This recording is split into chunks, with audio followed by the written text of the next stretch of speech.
બોટાદ જિલ્લાના રાણપુર તાલુકાના ઉમરાળા ગામે તળાવમાં 25 વર્ષીય યુવાન ડૂબી જતા ફાયર વિભાગને જાણ કરવામાં આવી હતી, જેથી ફાયર વિભાગ દ્વારા રેસ્ક્યુ હાથ ધરવામાં આવ્યું હતું। બોટાદ જિલ્લાના રાણપુર તાલુકાના ઉમરાળા ગામે સૂત્રોના જણાવ્યા પ્રમાણે 25 વર્ષીય યુવાન શૈલેષભાઈ ઈશ્વરભાઈ મેણિયા તળાવમાં નહાવા જતા ઊંડા પાણીમાં ગરકાવ થઈ જતા ડૂબી જવાથી મૃત્યુ પામ્યો હોય અને તેનો મૃતદેહ તળાવમાં હોવાને પગલે ફાયર વિભાગને જાણ કરવામાં આવી હતી। ફાયર વિભાગે મૃતદેહને બહાર કાઢીને પીએમ અર્થે હોસ્પિટલ ખસેડ્યો હતો।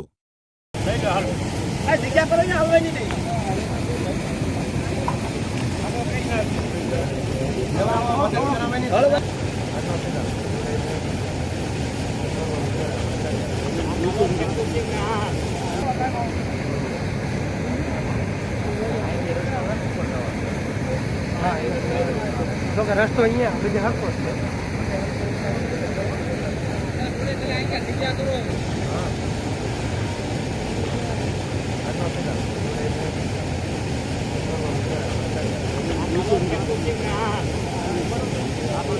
ધક્કો